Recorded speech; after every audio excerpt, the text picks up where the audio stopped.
ଅନ୍ଧ ଭାବରେ କୌଣସି କଥାକୁ ବିଶ୍ୱାସ କରନ୍ତୁ ନାହିଁ। ପରୀକ୍ଷା ନିରୀକ୍ଷା କଲା ପରେ ଯାହା ସତ୍ୟ ପ୍ରତିପାଦିତ ହେବ, ସେହି ସତ୍ୟ ବିଷୟକୁ ଗ୍ରହଣ କର। ଯାହା ନିଜର ମଙ୍ଗଳ ହେବ। ବିଶ୍ୱରେ ବିଭିନ୍ନ ଧର୍ମାବଲମ୍ବୀ ଲୋକମାନେ ବସବାସ କରୁଥିବା ବେଳେ କିଏ କେଉଁ ଦେବଦେବୀଙ୍କୁ ତଥା ଈଶ୍ୱରଙ୍କୁ ବିଶ୍ୱାସ କରୁଥିବା ବେଳେ କିଏ କିଏ ଈଶ୍ୱରଙ୍କ ଶକ୍ତି ବା ସତ୍ତାକୁ ବିଶ୍ୱାସ କରନ୍ତି ନାହିଁ। ଆପେ ଆପେ ପୃଥିବୀ ସୃଷ୍ଟି ହୋଇଛି ବୋଲି ନାସ୍ତିକମାନେ ମତ ଦିଅନ୍ତି। ବେଦ ବେଦାନ୍ତ ଉପନିଷଦ କୋରାନ ଗ୍ରନ୍ଥ ସାହିବ ଅନ୍ୟାନ୍ୟ ଧର୍ମଶାସ୍ତ୍ର ଓ ବାଇବଲ କହେ ଜଣେ ଅଦୃଶ୍ୟ ସିଦ୍ଧ ପରମେଶ୍ୱର ସମଗ୍ର ବିଶ୍ୱର ସ୍ରଷ୍ଟା ଅଟନ୍ତି। ତାଙ୍କୁ କିଏ କେବେ ଦେଖି ନାହାନ୍ତି କି ଦେଖିପାରିବେ ନାହିଁ। ଯୀଶୁ ଖ୍ରୀଷ୍ଟ ମଧ୍ୟ କହିଛନ୍ତି, କେହି କେବେ ଈଶ୍ୱରଙ୍କୁ ଦେଖି ନାହାନ୍ତି। ମୁଁ କେବଳ ଈଶ୍ୱରଙ୍କୁ ଦର୍ଶନ କରିଅଛି। ମୋତେ ଯେ ଦେଖିଅଛନ୍ତି, ସେ ପିତା ପରମେଶ୍ୱରଙ୍କୁ ଦେଖିଅଛନ୍ତି। ମୁଁ ଓ ବିଶ୍ୱ ସ୍ରଷ୍ଟା ଏକ। ଯଦିଓ ଅନ୍ୟାନ୍ୟ ଧର୍ମଶାସ୍ତ୍ରରେ ସୃଷ୍ଟି ବିଷୟରେ ଲିପିବଦ୍ଧ କରାଯାଇଛି, ଏଭଳି ଏକ ଶାସ୍ତ୍ରରେ ଲେଖାଯାଇଛି, ବ୍ରହ୍ମାଙ୍କ ମୁଖରୁ, ବାହୁରୁ, ଜଙ୍ଘରୁ, ପାଦରୁ, ଦେହରୁ, କପାଳରୁ ଓ ନାଭି କମଳରୁ ମଧ୍ୟ ଜନ୍ମ ହୋଇଛନ୍ତି ମଣିଷ। ଏହି ସୃଷ୍ଟି ରହସ୍ୟ ବିଷୟ ନେଇ ସତ୍ୟ ପୁରାଣରେ ଗଙ୍ଗାଧର ରଥ ଲେଖିଛନ୍ତି, କେତେ ପ୍ରକାର ସୃଷ୍ଟିକର୍ତ୍ତା ଅଛନ୍ତି, ଏ ଦୁନିଆରେ କିଛି ହିସାବ ନାହିଁ। ସେ କଣ ଲେଖିଛନ୍ତି? ଶୁଣି ପଚାର ଏ ଜୀବ କୁହ ପ୍ରାଣନାଥ, କେବଳ ଶାସ୍ତ୍ରର ସୃଷ୍ଟି ବିବରଣ ସତ୍ୟ। ଲିଙ୍ଗ ପୁରାଣରେ ଶିବ ସୃଷ୍ଟିକର୍ତ୍ତା କହି, ବ୍ରହ୍ମ ବୈବର୍ତ ପୁରାଣେ ବିଷ୍ଣୁଙ୍କୁ ଲେଖଇ, ମତ୍ସ୍ୟ ପୁରାଣରେ ବ୍ରହ୍ମା ଶିବେ ଦେଲେ ଜନ୍ମ। ତାଙ୍କ ଠାରୁ ଜଗତର ହୋଇଲା ସୃଜନ। ନାରଦ ପୁରାଣେ ନାରାୟଣ ଟେକାରଣ, ଆଉ ତାଙ୍କ ଠାରୁ ବ୍ରହ୍ମା ବିଷ୍ଣୁ ଶିବ ହେଲେ ଜନ୍ମ। ମାର୍କଣ୍ଡ ପୁରାଣ କିମ୍ବା ବରାହ ପୁରାଣ ଭିନ୍ନ ଭିନ୍ନ ସୃଷ୍ଟି କଥା ହୋଇଛି ଲେଖନ। ଥୋକେ କହିବା ଦେଶକେ ସୃଷ୍ଟିର କାରଣ। ମଧୁ କୈଠବ ମେଦର মেদিনী সৃজন প্রকৃতি পুরুষ মিলি সৃজিলে জগত বিষ্ণু পুরাণরে অছি এ প্রকার মত বিষ্ণুর নাভি কমল ব্রহ্মা হয়ে যাত পশু পক্ষী বৃক্ষলতা সৃজিলে সমস্ত পরস্পর শাস্ত্র সবু ন মিলে এথিরে কেবଳ ଗୋଟିଏ ସତ୍ୟ କୁହ ଏ ସତ୍ୟରେ କେଉଁ ବିବରଣ ସତ୍ୟ କୁହ ବିଚାରିଣ ଧର୍ମ ଶାସ୍ତ୍ର ମାନଙ୍କର ମତ ନୁହେଁ ସମାନ କହୁଛନ୍ତି ପରମାତ୍ମା ଶାସ୍ତ୍ର ନୁହେଁ ସତ୍ୟ ପରସ୍ପର ଭେଦାଭେଦ ସେ ଶାସ୍ତ୍ର ବ୍ୟର୍ଥ ନାନା ମନେ ନାନା ମତ ପୁରାଣ ରଚିତ ଯେ ଯାହାର ମତକୁ ସେ କରିଗଲେ ବ୍ୟକ୍ତ ବ୍ରହ୍ମା ବିଷ୍ଣୁ ମହେଶଙ୍କ ଲୟ କାଳ ଅଛି ଯେଣୁ ସେହି ତିନି ଜଣ ସ୍ୱୟମ୍ଭୁ ନୁହନ୍ତି ଆମେ ଦେଖୁ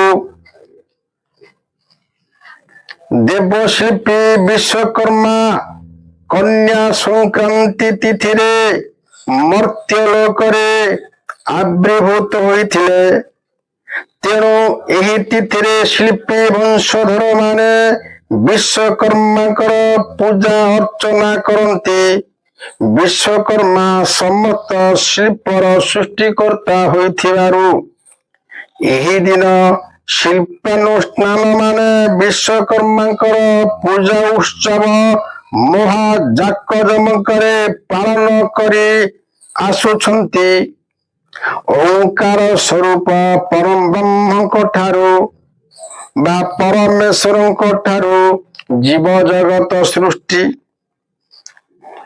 ତାଙ୍କର ତିନୋଟି ପୁତ୍ର ବ୍ରହ୍ମା ବିଷ୍ଣୁ ମହେଶ୍ୱର ପ୍ରଜାପତି ବ୍ରହ୍ମାଙ୍କ ନାଭି କମଳରୁ ଦେବଶିଳ୍ପୀ ବିଶ୍ୱକର୍ମାଙ୍କର ଜନ୍ମ ବ୍ରହ୍ମାଙ୍କ ନିର୍ଦ୍ଦେଶରେ ବିଶ୍ୱକର୍ମା ସୃଷ୍ଟି ସର୍ଜନା କରିଥିଲେ ସେ ସ୍ୱର୍ଗ ମର୍ତ୍ତ୍ୟ ଓ ପାତାଳ ପୁରରେ ନାନାଦି ନିର୍ମାଣ କାର୍ଯ୍ୟ କରିବା ସହିତ ଦେବତା ମାନଙ୍କର ବାସସ୍ଥାନ ଏବଂ ଦେବନଗରୀ ମାନ ନିର୍ମାଣ କରିଥିଲେ ସ୍ୱର୍ଗ ପୁରର ଇନ୍ଦ୍ର ଭୁବନ ତାଙ୍କର ଶ୍ରେଷ୍ଠ କଳାକୃତି ରୂପେ ବର୍ଣ୍ଣନା କରାଯାଏ ତେଣୁ ବିଶ୍ୱକର୍ମା ଦେବଶିଳ୍ପୀ ରୂପେ ସୁବିଖ୍ୟାତ ଓ ସୁପ୍ରତିଷ୍ଠିତ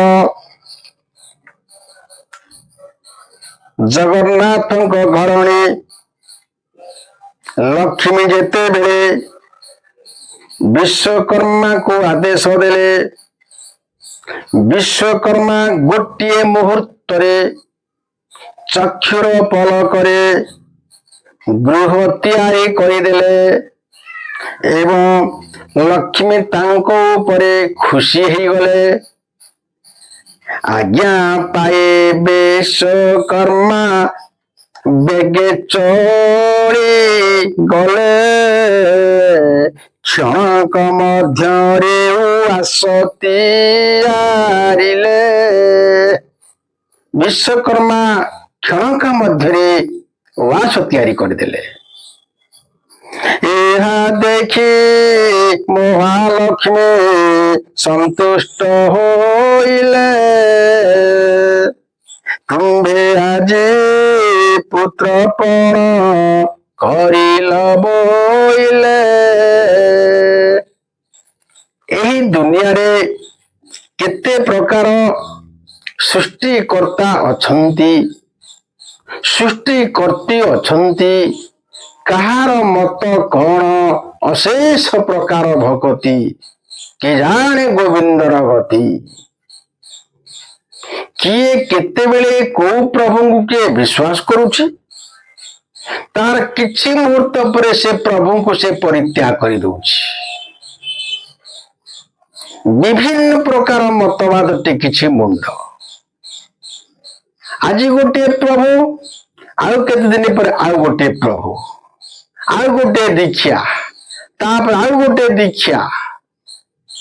ଲୋକମାନେ ଏମିତି ସବୁ ହବାର ଆମେ ଦେଖୁଛୁ। କିନ୍ତୁ ବିଶ୍ୱକର୍ମା ସିଏ ବି କହନ୍ତି ମୁଁ ସୃଷ୍ଟିକର୍ତ୍ତା, ମୁଁ ନିର୍ମାଣ କର୍ତ୍ତା।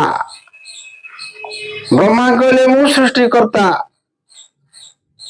ପୁଣି ପରମ ପିତା ପରମ ବ୍ରହ୍ମ ଈଶ୍ୱର ସେ କହିଲେ ଆମେ ସୃଷ୍ଟିକର୍ତ୍ତା। ପୁଣି ବିଶ୍ୱକର୍ମାଙ୍କର ସ୍ତ୍ରୀ ଅଛି, ତାଙ୍କର ପୁଅମାନେ ଅଛନ୍ତି, ତାଙ୍କର ବି ଝିଅ ଅଛନ୍ତି। ମର୍ତ୍ତ୍ୟଲୋକରେ ନିର୍ମାଣ କାର୍ଯ୍ୟ ନିମନ୍ତେ ମନୁଷ୍ୟ ସମାଜରେ ବିଭିନ୍ନ ଗୋଷ୍ଠୀର ଶିଳ୍ପୀ ବଂଶ ସୃଷ୍ଟି ହୋଇଛନ୍ତି। ବ୍ରହ୍ମବୈବର୍ତ ପୁରାଣରେ ସେମାନଙ୍କର ବଂଶାନୁଚରିତ ବର୍ଣ୍ଣନା କରାଯାଇଛି। ସେଥିରେ ଉଲ୍ଲେଖ ଅଛି ଯେ ଦେବଶିଳ୍ପୀ ବିଶ୍ୱକର୍ମା ଏବଂ ସ୍ୱର୍ଗଲୋକର ଅପ୍ସରୀ ଘୃତାଚୀଙ୍କ ଔରସରୁ ମର୍ତ୍ତ୍ୟଲୋକରେ ଶିଳ୍ପୀ ବଂଶଙ୍କର ସୃଷ୍ଟି ହୋଇଥିଲା। ପୁରାଣ ବର୍ଣ୍ଣନାରୁ ଜଣାଯାଏ ଯେ ଏକଦା ଘୃତାଚୀ ବେଶ ଭୂଷା ହୋଇ ବା ସଜାଇ ହୋଇ ପୁଷ୍କର ତୀର୍ଥକୁ କାମଦେବଙ୍କ ନିକଟକୁ ଯାଇଥିଲେ। ସେହି ସମୟରେ ବିଶ୍ୱକର୍ମା ସ୍ୱର୍ଗଲୋକରୁ ଫେରୁଥିବା ବେଳେ ଘୃତାଚୀ ସହିତ ତାଙ୍କର ସାକ୍ଷାତ ହୋଇଥିଲା। ଘୃତାଚୀର ରୂପ ସୌନ୍ଦର୍ଯ୍ୟରେ ମୁଗ୍ଧ ହୋଇଯାଇ ବିଶ୍ୱକର୍ମା ଘୃତାଚୀ ସହିତ ତାଙ୍କର ଶୃଙ୍ଗାର କାମନା କଲେ। ଘୃତାଚୀ ବିଶ୍ୱକର୍ମାଙ୍କୁ କହିଲେ, ସ୍ୱର୍ଗପୁରୀର ନିୟମ ଅନୁସାରେ ଆମେ ଦେବବେଶ୍ୟାମାନେ ଯେଉଁଦିନ ଯାହାଙ୍କ ପାଖକୁ ଯାଉ ସେହି ଦିନଟି ପାଇଁ ଆମେ ତାଙ୍କ ସହିତ ପତ୍ନୀ ରୂପେ ଶୃଙ୍ଗାର କରୁ। ମୁଁ ଆଜି କାମଦେବଙ୍କ ପାଖକୁ ଯାଉଛି, ତେଣୁ ଆଜି ଦିନଙ୍କ ପାଇଁ ଆମେ ଦୁହେଁ ପତି ପତ୍ନୀ। ଆଉ ମଧ୍ୟ କାମଦେବ ହେଉଛନ୍ତି ତୁମର ଶିକ୍ଷା ଗୁରୁ, ତେଣୁ ମୁଁ ତୁମର ଗୁରୁପତ୍ନୀ ରୂପେ ପୂଜ୍ୟା। ଗୁରୁପତ୍ନୀ ହରଣ କରିବା ମହାପାପ, ତେଣୁ ଆଜି ଦିନକ ପାଇଁ ତୁମେ ମୋ ପ୍ରତି ଏପରି ଆସକ୍ତ ହେବା ଉଚିତ ନୁହେଁ। ତୁମେ ଯଦି ଚାହିଁବ ମୁଁ ଆଉ ଦିନେ ତୁମ ପାଖକୁ ଯିବି ଏବଂ ତୁମ ସହିତ ପତ୍ନୀ ରୂପେ ରମଣ କରିବି, କିନ୍ତୁ ଆଜି ତାହା ସମ୍ଭବ ନୁହେଁ। ଘୃତାଚୀର ପ୍ରତ୍ୟାଖ୍ୟାନରେ ବିଶ୍ୱକର୍ମା କ୍ରୋଧାନ୍ୱିତ ହୋଇ ତାଙ୍କୁ ଅଭିଶାପ ଦେଲେ। କହିଲେ, ତୁ ମର୍ତ୍ତ୍ୟଲୋକକୁ ଯାଇ ଜନ୍ମ ହେବୁ। ଘୃତାଚୀ ମଧ୍ୟ ବିଶ୍ୱକର୍ମାଙ୍କୁ ଅଭିଶାପ ଦେଇ କହିଲେ, ତୁମେ ଦେବଲୋକର ନୀତି ନିୟମ ଭାଙ୍ଗି ଗୁରୁପତ୍ନୀ ହରଣ କରିବାର ଅଭିଳାଷ ପୋଷଣ କରିଥିବାରୁ ତୁମେ ଆଜିଠାରୁ ସ୍ୱର୍ଗଲୋକ ଛାଡ଼ି ମର୍ତ୍ତ୍ୟରେ ମନୁଷ୍ୟ ହୋଇ ଜନ୍ମ ହୁଅ। ବିଶ୍ୱକର୍ମା ଘୃତାଚୀର ଏପରି ଅଭିଶାପ କଥା ବ୍ରହ୍ମାଙ୍କୁ ଜଣାଇଲେ। ବ୍ରହ୍ମା କହିଲେ, ଘୃତାଚି ସ୍ୱର୍ଗର ବେଶ୍ୟା ହେଲେ ମଧ୍ୟ ସେ ସତୀ ଓ ପତିବ୍ରତା ନାରୀର ଗୌରବ ଲାଭ କରିଛି। ତେଣୁ ତାର ଅଭିଶାପ ନିଷ୍ଫଳ ହେବାର ନୁହେଁ। ତୁମେ ମର୍ତ୍ତ୍ୟଲୋକରେ ଜନ୍ମ ହେବ ଏବଂ ଘୃତାଚି ସହିତ ତୁମର ମିଳନ ହେଲେ ତୁମ ଦୁହିଁଙ୍କର ମନୁଷ୍ୟ ଜନ୍ମରୁ ମୁକ୍ତି ମିଳିବ ଏବଂ ପୁନର୍ବାର ସ୍ୱର୍ଗପୁରକୁ ଫେରି ଆସିବ। ପରବର୍ତ୍ତୀ କାଳରେ ବିଶ୍ୱକର୍ମା ମର୍ତ୍ତ୍ୟରେ ଜନ୍ମ ନେଲେ ସେ ନିଜର ପୂର୍ବଜନ୍ମର ସମସ୍ତ ଘଟଣା ଜାଣିପାରିଥିଲେ। ସେ ଶିଳ୍ପଶାସ୍ତ୍ରରେ ପାରଙ୍ଗମ ଥିବାରୁ ଶିଳ୍ପୀକାର ବୀଜ ରୂପେ ପରିଚିତ ହେଲେ ଏବଂ ସମସ୍ତ ପ୍ରକାର ନିର୍ମାଣ କାର୍ଯ୍ୟରେ ନିଜକୁ ନିୟୋଜିତ କରିଥିଲେ। ରାଜାଙ୍କ ଆଦେଶରେ ସେ ପ୍ରୟାଗ ତୀର୍ଥରେ ଅନେକ ଦେବଦେବୀଙ୍କର ମନ୍ଦିର ମାନ ନିର୍ମାଣ କରିଥିଲେ। ଦିନେ ସେ ପ୍ରୟାଗର ଗଙ୍ଗା ନଦୀରେ ସ୍ନାନ କରୁଥିବା ବେଳେ ଏକ ସୁନ୍ଦରୀ କନ୍ୟାର ଦର୍ଶନ ପାଇଲେ। ସେ ଜାଣିପାରିଲେ ଯେ ସେହି କନ୍ୟାଟି ହେଉଛି ଘୃତାଚି। ଘୃତାଚି ମଧ୍ୟ ବିଶ୍ୱକର୍ମାକୁ ଦେଖିବା କ୍ଷଣି ଚିହ୍ନି ପାରିଲେ। ବ୍ରହ୍ମାଙ୍କ ବାକ୍ୟ ସ୍ମରଣ କରି ଦୁହେଁ ଗଙ୍ଗା ତୀରର ମଳୟ ବନକୁ ଯାତ୍ରା କଲେ। ସେଠାରେ ପତି ପତ୍ନୀ ରୂପେ 12 ବର୍ଷ କାଳ ଅତିବାହିତ କରି ବିଭିନ୍ନ କାମ ଶୃଙ୍ଗାରରେ ଲିପ୍ତ ରହିଲେ। ବିଶ୍ୱକର୍ମା ଓ ଘୃତାଚିଙ୍କର 9 ଗୋଟି ପୁଅ ଜାତ ହେଲେ। ସେମାନେ ହେଲେ ମାଳାକାର, କର୍ମକାର, କଂସାରୀ, ଶଙ୍ଖାରୀ, କୁନ୍ଦବିକ, କୁମ୍ଭକାର, ସୂତ୍ରଧର, ସ୍ୱର୍ଣ୍ଣକାର ଓ ଚିତ୍ରକର। ପୁତ୍ରମାନେ ବଡ଼ ହୋଇ ପିତା ବିଶ୍ୱକର୍ମାଙ୍କ ଠାରୁ ଶିକ୍ଷା ପାଇ ବିଭିନ୍ନ ଶିଳ୍ପ ବିଦ୍ୟାରେ ଦକ୍ଷତା ଅର୍ଜନ କରିଥିଲେ। ବିଶ୍ୱକର୍ମା ଓ ଘୃତାଚି ମନୁଷ୍ୟ ଜନ୍ମରୁ ମୁକ୍ତି ପାଇ ସ୍ୱର୍ଗକୁ ପ୍ରତ୍ୟାବର୍ତ୍ତନ କରିଥିଲେ। ବିଶ୍ୱକର୍ମାଙ୍କର ଏକମାତ୍ର ଅନିନ୍ଦ୍ୟ ସୁନ୍ଦରୀ କନ୍ୟା ସଂଜ୍ଞା ସୂର୍ଯ୍ୟଙ୍କୁ ବିବାହ କରିଥିଲେ। ବିଶ୍ୱକର୍ମାଙ୍କ ବ୍ରାହ୍ମଣ କୁଳରେ ଜାତ ହୋଇ ପୁତ୍ରମାନେ ଆଦ୍ୟରେ ବ୍ରାହ୍ମଣ ଥିଲେ ମଧ୍ୟ ପରବର୍ତ୍ତୀ କାଳରେ ସେମାନେ ସେମାନଙ୍କର ନିଚ କର୍ମ ଫଳରୁ ସ୍ୱ ଜାତିରେ ପରିଗଣିତ ହୋଇଛନ୍ତି। ବ୍ରହ୍ମ ବୈବର୍ତ ପୁରାଣରେ ଉଲ୍ଲେଖ ଅଛି ଯେ ବ୍ରାହ୍ମଣର ସୁନା ଚୋରି କରିବାରୁ ବ୍ରାହ୍ମଣର ଅଭିଶାପରୁ ସ୍ୱର୍ଣ୍ଣକାର ପତିତ ରୂପେ ବିବେଚିତ ହେଲେ। ସେହିପରି ଏକଦା ବ୍ରାହ୍ମଣ ମାନେ ଯଜ୍ଞ ଅନୁଷ୍ଠାନ କରୁଥିବା ବେଳେ ଯାଗ ନିମନ୍ତେ କାଠ ଯୋଗାଇବାରେ ସୂତ୍ରଧର ବଢ଼େଇର ବିଳମ୍ବ ଯୋଗୁଁ ତାକୁ କୁହାଗଲା ପତିତ ହୁଅ, ଅଭିଶାପ ଦିଆଗଲା। ଯଜ୍ଞ ସମୟରେ ବଢ଼େଇ ମାନଙ୍କ ପ୍ରସ୍ତୁତ ବାରଶୀ କାଠର ଆବଶ୍ୟକତା ବିଧି ଅଦ୍ୟାବଧି ପ୍ରଚଳିତ ଅଛି। ସେହିପରି ଚିତ୍ରକାର ମଧ୍ୟ ବ୍ରାହ୍ମଣ ଅଭିଶାପରେ ପତିତ ହୋଇଥିଲା। ଆଉ ମଧ୍ୟ ପୁରାଣ ବର୍ଣ୍ଣନାରୁ ଜଣାଯାଏ ଯେ ଚିତ୍ରକାର ଏକ ବେଶ୍ୟା ସହିତ ରମଣ କରିବାରୁ ତାଠାରୁ ଜାତ ପୁତ୍ର ଅଟ୍ଟାଳିକାକାର ରାଜମିସ୍ତ୍ରୀ ରୂପେ ଜୀବିକାର୍ଜନ କରି ପତିତ ଜାତିରେ ଗଣାଗଲା। ତେଣୁ ସମସ୍ତ ଶ୍ରେଣୀର ଶିଳ୍ପୀ ଓ କାରିଗର ଜାତି ବିଶ୍ୱକର୍ମାଙ୍କର ବଂଶଧର ରୂପେ ବିବେଚିତ ହୁଅନ୍ତି। ଏହି ଜାତିର ଲୋକମାନେ ବିଶ୍ୱକର୍ମା ପୂଜା ତଥା ଅନ୍ୟମାନେ ମଧ୍ୟ କରିବାର ଦେଖା ଯାଉଛି।